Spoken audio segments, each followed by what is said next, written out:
Welcome to another episode of Jordans and Jazz. I'm your host, Juan Williams. And again, for those of you that don't know me or are new to my channel, new to my show, I'm a musician and I teach piano and guitar lessons, mainly with the focus on jazz, funk, hip-hop, and R&B. I also worked at an athletic shoe store, and really that's where the start of my sneaker collection really begins. I always had a love of sneakers, but working at a shoe store definitely helps. Really helps, start or help grow your collection if you're a sneakerhead. So again, if you're a fan of music or a sneakerhead, you're definitely in the right place. Again, don't forget to subscribe to my YouTube channel. Hit the bell for any notifications. Leave any comments. Remember, hit the like button. Also, follow me on Instagram at Jordans and Jazz. I share my kicks of the day. Also, the music that I'm listening to, I put that in my story. So go ahead and check out my Instagram page. Also, follow me on Twitter, just in case Instagram goes down or Facebook or anything like that, at Jordans and Jazz. That's where I do post my notifications when I do go live. So check me out on, again, Instagram and Twitter. Again, like I said, I am a musician, and I do teach piano guitar lessons. But if you go to my Patreon, one way to support the channel, support me, go to my Patreon page. I have the Jordans and Jazz lesson series, and right now, Adrian Young. If you don't know who Adrian Young is, Adrian Young is a producer. He did the score for and what's the Marvel Luke Cage. He did the score for the Netflix Marvel series Luke Cage. He did both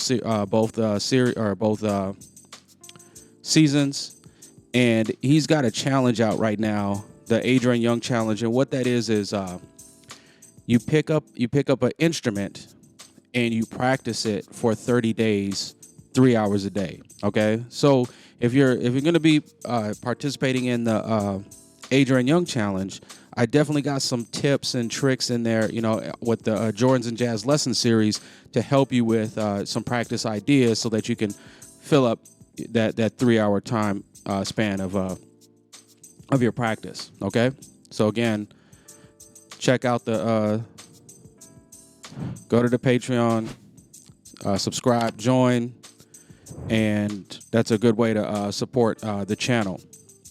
So today's show, if you looked at the thumbnail, I wanted to talk about this Verzuz, or just Verzuz in general, with this Swiss Beats and Timbaland, right? They got this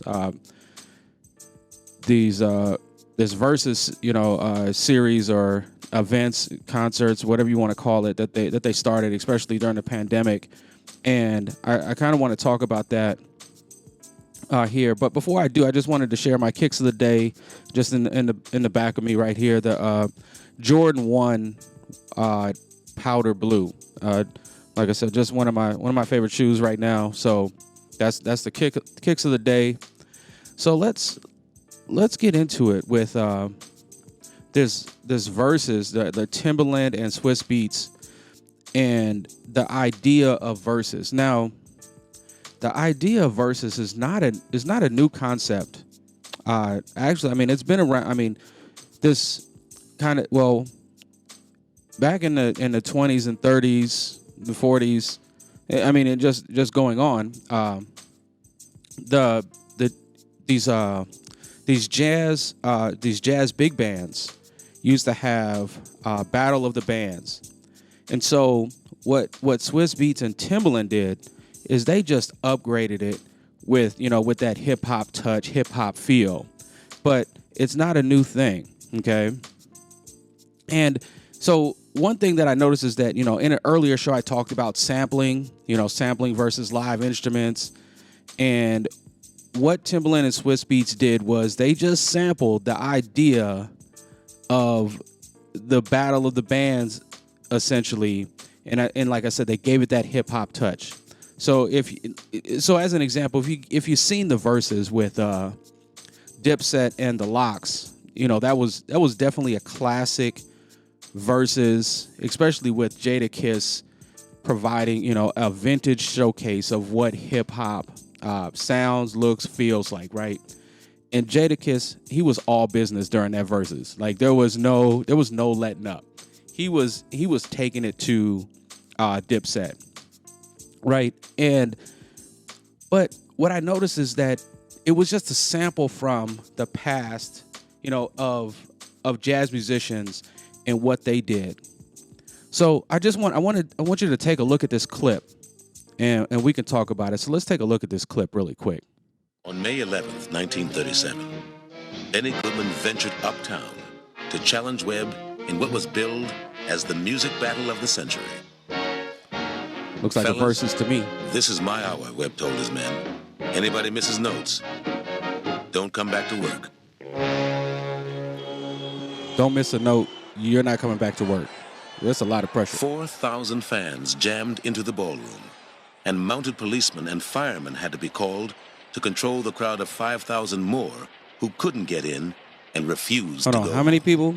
5,000? Among those or 4,000, 5,000 outside? Were Norma Miller and Frankie Manning, professional Lindy hoppers now, who had been taking on all comers in dance contests around the world. They had come home to the Savoy to see their hero face his most celebrated challenger.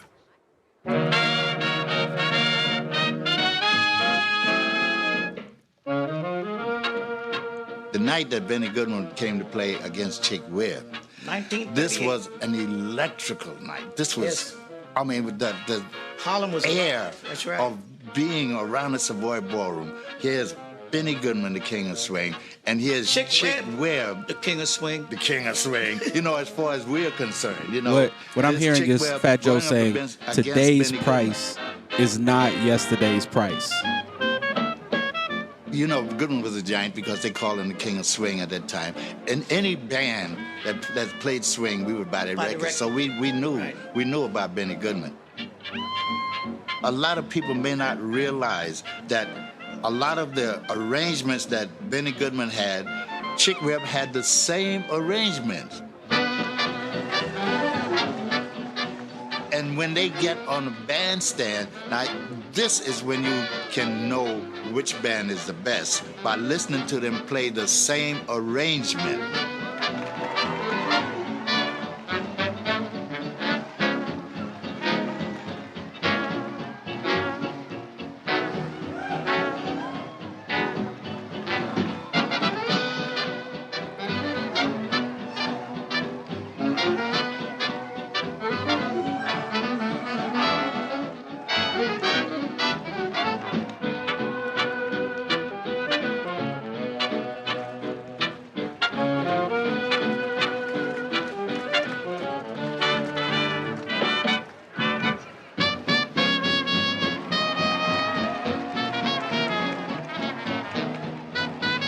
To me, Chick Webb, I swung Benny Goodman. I say the same thing. Yeah. I'm not saying this because it's Chick Webb or because I'm being prejudiced. But to me, I feel that Chick Webb outswung Benny Goodman that night. Right.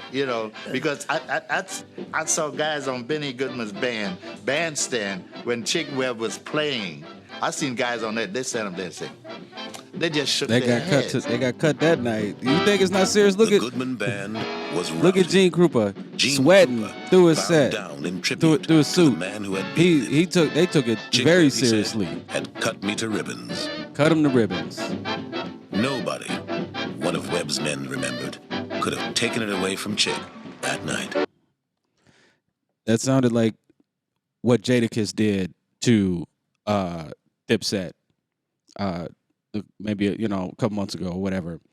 That nobody could have taken away from Jadakiss that night, right? Like Jadakiss put on a memorable performance with that versus, and people are going to talk about that versus the Lox versus Dipset for a long time. The same way that people talked about the battle of the bands, especially the battles that Chick Webb used to put on there at the Savoy Ballroom. One of the classic battles that I heard about was Chick Webb and his orchestra versus Count Basie and his orchestra.